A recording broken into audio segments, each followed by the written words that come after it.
Assalamualaikum warahmatullahi wabarakatuh. Nama saya Raymond Maurice Nangalagu. NIM saya 2019-137. Ini saya berkesempatan untuk menjelaskan arti dari tindak pidana penggelapan, tindak pidana pemalsuan, serta tindak pidana pencurian. Pertama, pengertian tindak pidana pemalsuan adalah kata palsu berarti tidak tulen, tidak sah, tiruan, gadungan, sedangkan pemalsuan masih dari sumber yang sama. Diartikan sebagai proses cara pembuatan memalsukan. Palsu menandakan suatu barang tidak asli, sedangkan pemalsuan adalah proses pembuatan sesuatu barang yang palsu.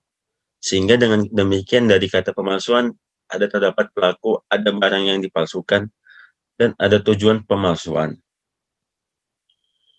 Perbuatan pemalsuan yang terdapat dalam KUHP menganut dua asas, yaitu asas yang pertama, di samping pengakuan terhadap asas hak atas jaminan kebenaran atau keaslian suatu tulisan, surat, perbuatan pemalsuan terhadap surat, tulisan tersebut harus dilakukan dengan tujuan jahat. 2. Berhubungan tujuan jahat dianggap terlalu luas, harus disyaratkan bahwa pelaku harus mempunyai niat atau maksud untuk menciptakan anggapan atas sesuatu yang dipalsukan sebagai yang asli atau yang benar. Jenis-jenis pemalsuan. Kejahatan pemalsuan yang dimuat dalam buku 2 KUHP pidana dikelompokkan menjadi 4 golongan, yakni 1. Kejahatan sumpah palsu di bab 9. 2. Kejahatan pemalsuan uang di bab 10. 3. Kejahatan pemalsuan materi dan merek bab 11. Kejahatan pemalsuan surat di bab 12. Penggolongan tersebut didasarkan atas objek dari pemalsuan menjadi 6 objek, yaitu 1. Keterangan di atas sumpah, 2. Mata uang, 3. Uang kertas, 4. Materai, 5. Merek, dan yang terakhir 6. Surat. Yang kedua, pengertian tindak pidana pencurian. Kejahatan pencurian adalah salah satu kejahatan terhadap kepentingan individu yang merupakan kejahatan terhadap benda, kekayaan. Hal ini termuat dalam bab 22, pasal 362 sampai 367 KUHP pidana.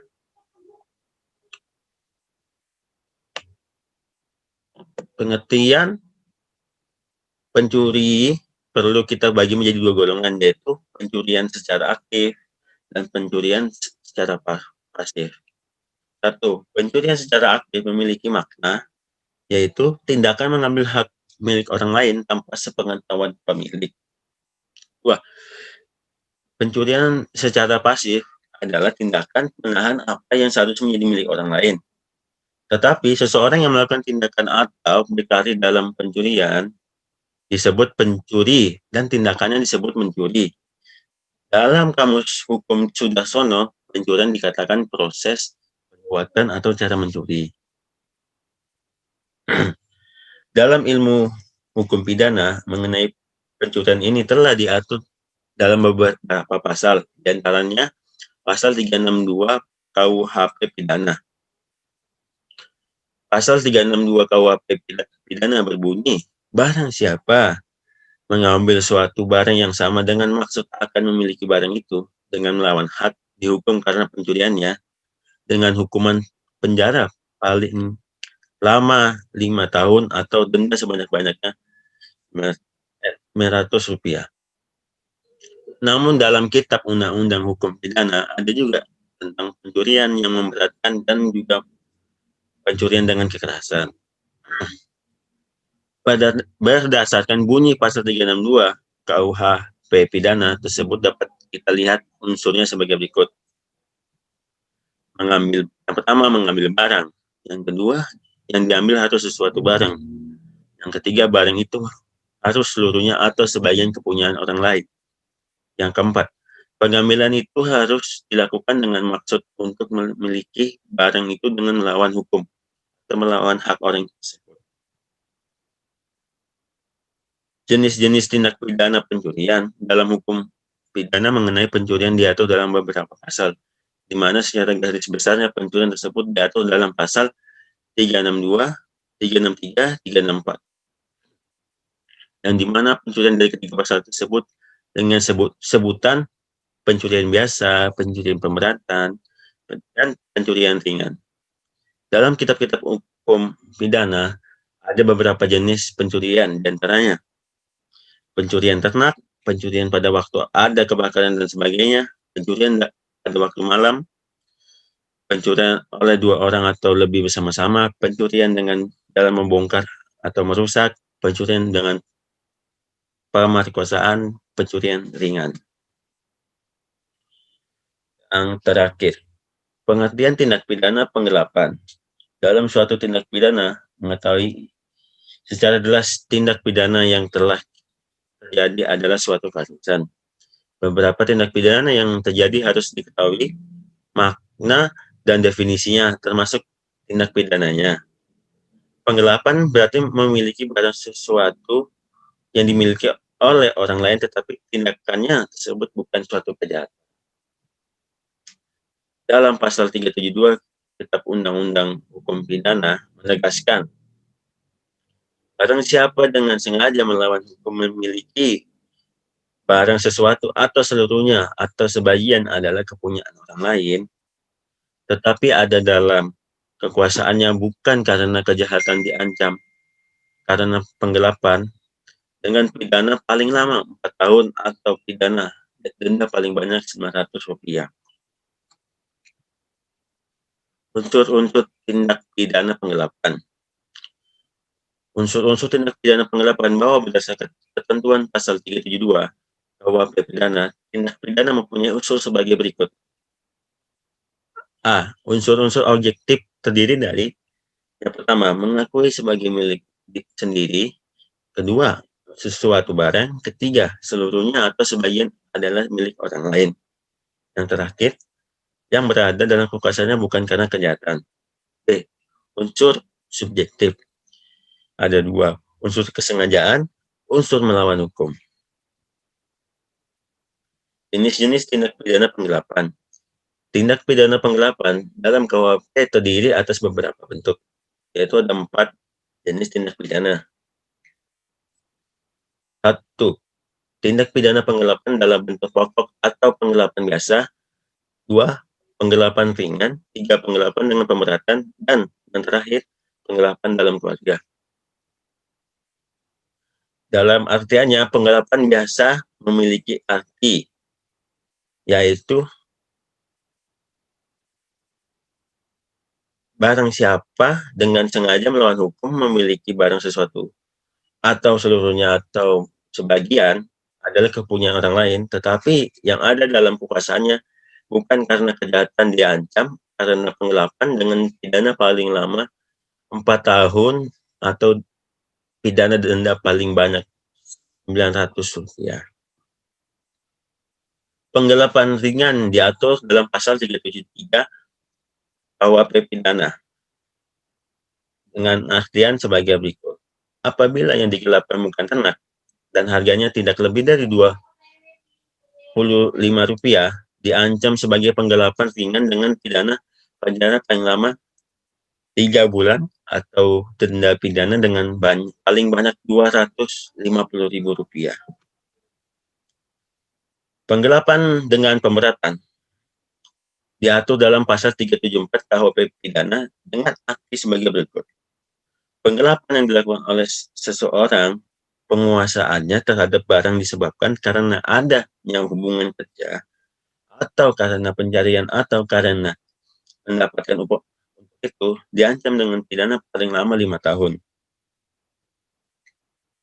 Yang keempat atau yang terakhir, penggelapan dalam keluarga.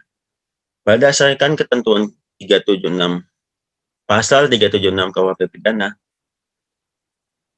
Tongat mengemukakan berbagai jenis tindak pidana penggelapan dalam keluarga sebagai berikut. Ada 2, yang dimana pertama, apabila seorang suami melakukan sendiri atau membantu orang lain melakukan penggelapannya terhadap harta benda istri atau sebaliknya, sedangkan antara suami istri tidak terjadi pemisahan harta kekayaan maupun juga tidak terpisah meja dan ranjang, maka terhadap pelaku yang mutlak tidak dapat dilakukan penuntutan.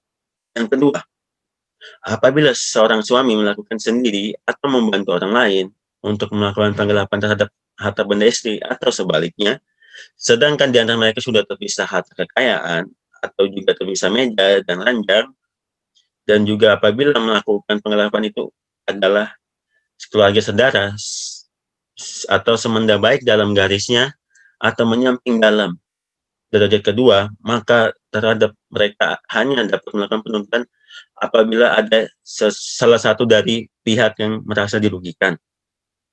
Dengan penjelasan di atas tentang ketentuan pasal 376 KUHP pidana, maka penggelapan dalam keluarga merupakan delik aduan atau hanya dapat dilakukan penuntutan apabila salah satu korban penggelapan mengajukan laporannya kepada pihak yang berwenang. Perkenalkan, nama saya Lintangan India Farahita dengan NIM 2019 101 103 11138. Saya di sini akan menjelaskan tentang tindak pidana penadahan, tindak pidana pemerasan dan pengancaman, dan tindak pidana penghancuran dan pengrusakan. Penadahan dapat kita temukan dasar hukumnya pada pasal 480 KUHP yang isinya berbunyi dengan hukuman penjara selama-lamanya 4 tahun atau denda sebanyak-banyaknya Rp900 dihukum. Ayat 1, karena sekongkol barang siapa yang membeli, menerima tukar, menerima gadai, menerima hadiah, atau karena hendak mendapatkan untung, menjual, menukarkan, menggadaikan, membawa, menyimpan atau menyembunyikan barang yang patut disangkanya peroleh karena kejahatan. Ayat 2, barang siapa yang mengambil keuntungan dari hasil suatu barang yang diketahuinya atau yang patut disangkanya karena barang itu diperoleh karena kejahatan, di mana yang dinamakan sekongkol atau biasa disebut dengan tadah, itu sebenarnya adalah perbuatan yang disebutkan pada sub 1 pasal ini. Pada sub 1 dibagi menjadi 2 bagian, yaitu A, membeli, menyewa, dan sebagainya, atau tidak perlu maksud hendak mendapatkan untung, barang yang diketahuinya atau patut disangkanya karena diperoleh karena kejahatan. Yang B, menjual, menukarkan, menggadaikan, disebut dengan maksud hendak mendapatkan untung barang yang diketahuinya atau patut disangkanya diperoleh karena kejahatan.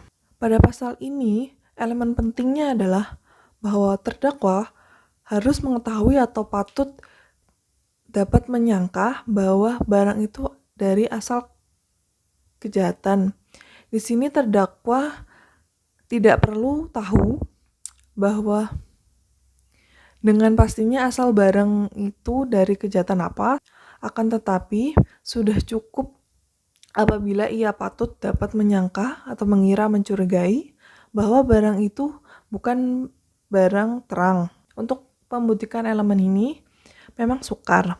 Akan tetapi dalam prakteknya biasanya dapat dilihat dari keadaan atau cara dibelinya barang itu. Misalnya dibeli dengan di bawah harga atau dibeli pada waktu malam secara bersembunyi yang menurut ukuran di tempat itu memang mencurigakan.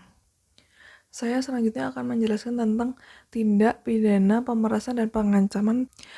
Yang pertama adalah pemerasan dalam bentuk pokok berdasarkan pasal 368 ayat 1 memiliki unsur-unsur. Yang pertama, unsur memaksa, perbuatan memaksa, yang dipaksa seseorang, upaya memaksa dengan kekerasan atau ancaman kekerasan, tujuan sekaligus merupakan akibat dari perbuatan memaksa dengan menggunakan upaya kekerasan atau ancaman kekerasan, yaitu A. Orang menyerahkan denda, B. Orang memberikan hutang, C. Orang menghapus piutang. Ada 4 inti delik dalam pasal 368 KUHP. Pertama, dengan maksud untuk menguntungkan diri sendiri atau orang lain. Kedua, melawan hukum. Ketiga, memaksa seseorang dengan kekerasan atau ancaman. Keempat, memberikan suatu barang atau seluruhnya atau sebagian adalah kepunyaan orang itu atau orang lain, atau supaya membuat utang atau menghapus piutang. Unsur dengan maksud dalam pasal ini memperlihatkan kehendak pelaku untuk menguntungkan dirinya sendiri atau orang lain. Jadi pelaku sadar atas perbuatannya memaksa. Memaksa yang dilarang di sini adalah memaksa dengan kekerasan. Tanpa ada paksaan, orang yang dipaksa tidak akan melakukan perbuatan tersebut. Pada pasal 369 KUHP ayat 1, unsur-unsur dalam tindak pidana pasal 369 KUHP adalah unsur objektifnya adalah yang pertama memaksa, kedua orang lain, yang ketiga dengan ancaman pencemaran baik lisan maupun tulisan atau ancaman akan membuka rahasia. Yang keempat, supaya memberi hutang. Yang kelima, menghapus piutang. Unsur subjektifnya adalah yang pertama, dengan maksud. Dua, dengan menguntungkan diri sendiri atau orang lain. Melihat unsur-unsur pada pasal 369 atau 368, KUHP tampak semakin jelas bahwa bangunan hukum antara kedua tindak pidana tersebut mempunyai esensi yang sama, yaitu memeras orang lain. Hanya kedua tindak pidana tersebut mempunyai cara-cara yang berbeda untuk menyampaikan maksudnya. Selanjutnya saya akan menjelaskan tentang tindak pidana penghancuran atau perusakan pada pasal 406 ayat 1 KUHP, yaitu perusakan atau penghancuran dalam bentuk pokok. Ditetapkan bahwa barang siapa dengan sengaja dan dengan melawan hak membinasakan, merusak, membuat hingga tidak dapat dipakai lagi atau menghilangkan sesuatu barang yang sama sekali atau sebagainya kepunyaan orang lain, dihukum penjara selama-lamanya 2 tahun 8 bulan atau denda sebanyak-banyaknya Rp4.500. Unsur-unsur pada pasal ini yaitu unsur subjektif. Yang pertama, perbuatan merusak, membuat tidak dapat dipakainya atau menghilangkan barang yang harus dilakukan dengan sengaja. Kedua, pelaku harus mengetahui bahwa yang dirusakkan, dibikin, tidak dapat dipakai atau dihilangkan adalah suatu barang yang seluruhnya atau sebagian adalah kepunyaan orang lain. Yang ketiga, pelaku harus mengetahui perbuatan merusakkan, membikin, tidak dapat dipakai atau menghilangkan barang-barang itu bersifat melawan hukum. Unsur objektifnya, merusak, membikin, tak dapat dipakai atau menghilangkan suatu benda. Yang pertama, perbuatan merusakkan dan perbuatan menghancurkan sama-sama menimbulkan kerusakan. Perbedaannya adalah dari sudut akibat kerusakannya. Kerusakan benda yang disebabkan oleh perbuatan merusakkan hanya mengenai sebagian dari bendanya dan oleh karenanya masih dapat diperbaiki kembali. Tetapi kerusakan akibat oleh adanya perbuatan menghancurkan adalah sedemikian rupa parahnya sehingga tidak dapat diperbaiki lagi. Yang kedua, perbuatan. Membikin tidak dapat digunakan mungkin pula berakibat rusaknya suatu benda. Tetapi, rusaknya benda itu bukan dituju oleh petindak, melainkan bahwa benda itu tidak dapat lagi digunakan sebagaimana dimaksud benda itu dibuat. Dengan demikian, akibat dari perbuatan ini bisa juga tidak rusaknya suatu benda. Yang ketiga, perbuatan menghilangkan adalah sesuatu perbuatan terhadap sesuatu benda sehingga benda itu tidak ada lagi, semisalnya sebuah arloji dilempar atau dibuang ke sungai. Penghancuran atau perusakan ringan ada pada ketentuan pasal 407 KUHP. Unsur-unsur pada pasal 407 ayat 2 yaitu unsur objektif meliputi membunuh, merusak, membuat tidak dapat dipakai atau menghilangkan seekor hewan, tidak menggunakan zat yang membahayakan nyawa atau kesehatan, tidak termasuk hewan yang tersebut dalam pasal 101 yang seluruh atau sebagian milik orang lain. Unsur subjektifnya meliputi dengan sengaja dan secara melawan hukum. Contoh kasus yang saya ambil dari tindak pidana penadahan adalah seseorang telah membeli motor dari pembegal yang sudah diincar oleh pihak kepolisian. Pembeli tersebut berinisial MR dan ketiga pembegal itu ada berinisial RD, JAP, dan HR. MR mengaku kepada media dan kepolisian bahwa dia membeli sepeda motor itu untuk suaminya agar dapat bekerja. MR mengaku membeli sepeda itu seharga 1,2 juta rupiah. Dan MR tidak tahu bahwa itu merupakan sepeda motor curian. Akibat ulahnya, ketiga pembegal akan dijerat dengan pasal 363 KUHP tentang pencurian dengan pemberatan dengan ancaman hukuman 9 tahun penjara. Sedangkan MR dijerat pasal 480 KUHP dengan ancaman hukuman paling lama 4 tahun penjara. Sekian dari kami. Mohon maaf bila ada kesalahan kata atau ucapan. Wassalamualaikum warahmatullahi wabarakatuh.